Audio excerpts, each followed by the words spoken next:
this is the real life vlog, right? This is the uncut, like, true story. I'm not sugarcoating anything.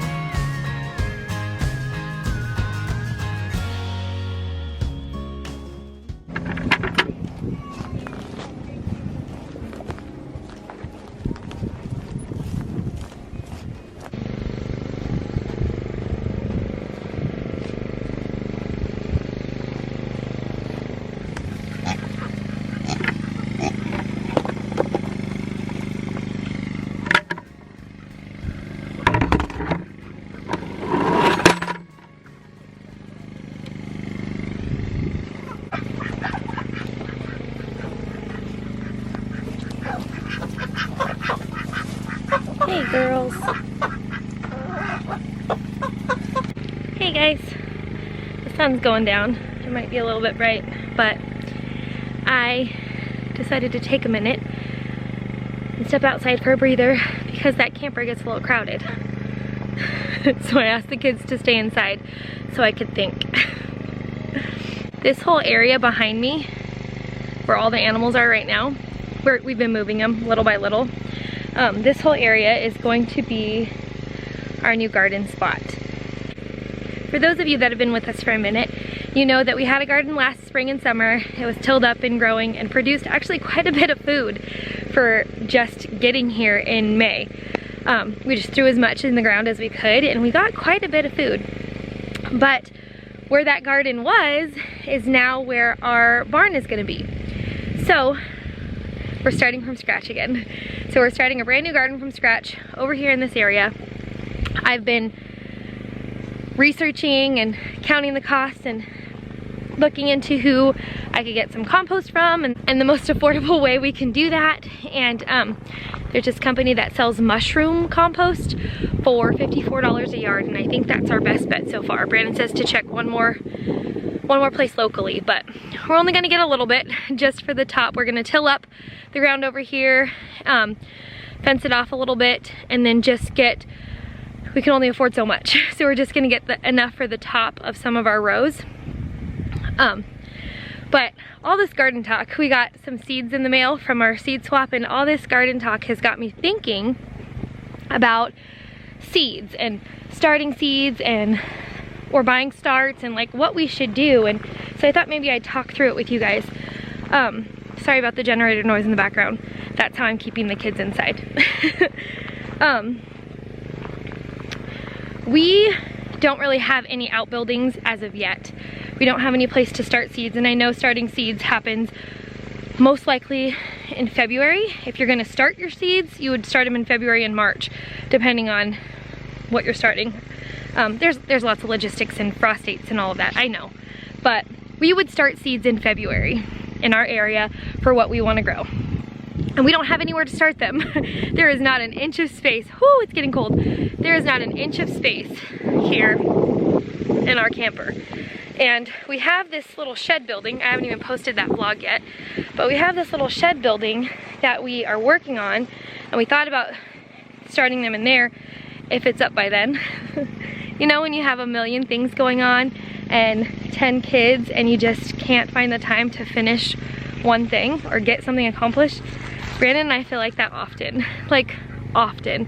He's home for the weekend and we have like 500 things that we need to get done and cram into 2 days, and it never all gets done. So we're debating on whether we should start seeds, whether we should just plant direct sow whatever we can in the ground, or we should buy starts from the Amish. We were really happy with some of our starts from the Amish, but our peppers and half of the tomatoes we got from them were like a complete bust. They had some fungal stuff going on, and so I'm just not sure if we want to do that again. I don't know. We're just debating. So if you guys have any tips or ideas, drop them below. Even like encouragement on how you can start seeds outdoors in the middle of winter. Believe me, I've been Googling and vlogging, and now that we have internet, we have pretty decent internet now. And now that we have internet, I am like researching up a storm. It's like my brain has been storing all of these things I need to look up, and now that I have internet, I'm like, I can look up all the things. So I've been Googling and researching and trying to figure out the best way to do all the things. But garden planning is like on my top of my to-do list, because that's why we do what we do, to grow food, right? Healthy food for our kids, for our whole families, for ourselves. And then to grow enough to put it up, to freeze it, to preserve it, to can it, to dehydrate it, you know, to preserve it for the rest of the year, to feed our family for the whole year. So yeah, that's what I've been doing a lot lately. I got my seeds in from a seed swap, and there were some really fun things. And I was just thinking, another thing I was thinking about was how neat it's gonna be that I only have to buy the big staple things. Like I only have to buy bulk green beans. I only have to buy bulk corn, like the staple things that I didn't save from seeds last year, or I couldn't find seeds last year for. Because any of the fun things, like I got seeds from Seed Swap, or from my friend Dory from Delightful Cottage. Like I got seeds from friends even last year for fun things that I don't really need to put up a bunch of. But yeah, so this is just me thinking and talking. This is how I process. So but yeah, something else to update you guys on.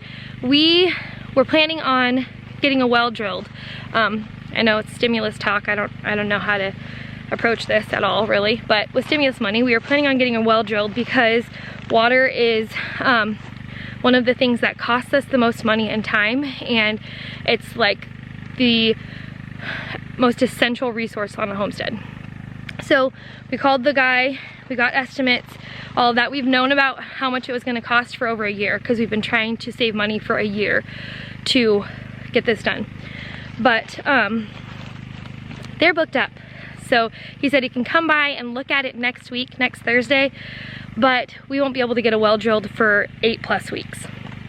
So Brandon and I just keep thinking, okay, every time we're like, we're gonna make a plan, we're gonna stick to it, and we're gonna go forward on it, something happens. So we've done this. And then we went to solar, and we're like, okay, well, the next thing we would need would be power, because we can't get power up here. It's gonna be close to $20,000, between $15,000 and $20,000 to get power run out here.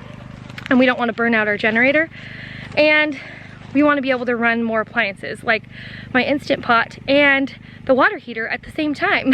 Or we would like to be able to run a washer and dryer, things like that. So we researched solar, we found a guy and some panels on Craigslist, and then we got to talking with him, and that's going to be a ridiculous amount of money. So when we do solar, we want to do it right. Like, this is where we kind of get tripped up. We don't want to just do it part way and then have whatever money we have invested in this part way system just be a wash, you know? So we'd rather just do one project and complete it. And we've come up with the 5 things that we genuinely need to live a good life up here. And these 5 things may not be the same for everybody, but these are our 5 things for the Roberts family. So we have we have our top 5 things that we consider huge priorities, main focuses for our family and this homestead.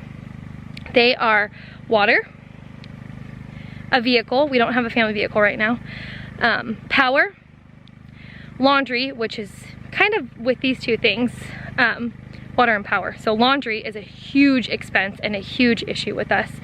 And then the other one is probably the most important, which is a house. So as Brandon and I were talking about goals and things that we need to get done and how we would best steward this stimulus money, we started chasing these things. We chased down water, and we came to a wall. Or at least it's just a pause. It's not necessarily a wall. Then we chased down solar, and again, a big pause, because the solar system that we want to build is way more expensive than the money that we have, and we don't want to do a partial system because we feel like that money would be wasted or kind of a wash. We could maybe sell this stuff if we upgrade, but so when we do it, we want to do it right with the solar system. The third thing would be a family vehicle. That's not super high on the priority list, but it's kind of high since we haven't had a family car for close to 4 months now, I believe. So that's another high priority. And another thing would be a washer and dryer, because we are spending upwards of $50 a week on laundry, and laundry just is a huge issue for a large family. So the final thing would be a barn, of course, right? So after all of the debate and all of the research and all of the consideration and the number crunching, we've decided that while we wait for the well people to become available, we're gonna move forward with the barn full force. We are gonna grade the pad this weekend. We are gonna form up the forms and just get busy. Our family has lived in that camper for almost 2 years, and that's a lot. 12 people, 2 years. I've given birth in that camper. We are just ready for a home. It's hard, you guys. Like, I'm just gonna be super honest with you, and this is not a complaining spirit, because we have toughed it out and we are super grateful to have had a place to live, but it is hard living in a camper with 12 people. There's never enough room, there's not counter space. I can go through all of the things that make it extremely difficult. I just miss a kitchen. I miss teaching my kids. I miss a bedroom. Like, let's just have a real moment here. I lost it this morning. Like, I was crying because I wanted to go make my coffee, and there's just not enough, there wasn't enough room. And granted, it was before coffee, and granted, I'm extremely tired, but there's just not enough room for all of us to be in that camper any longer. Everybody's growing, and appetites are growing, which is amazing, and I'm super stoked to grow a garden to feed those appetites, and to grow animals to feed those appetites, but we're just ready.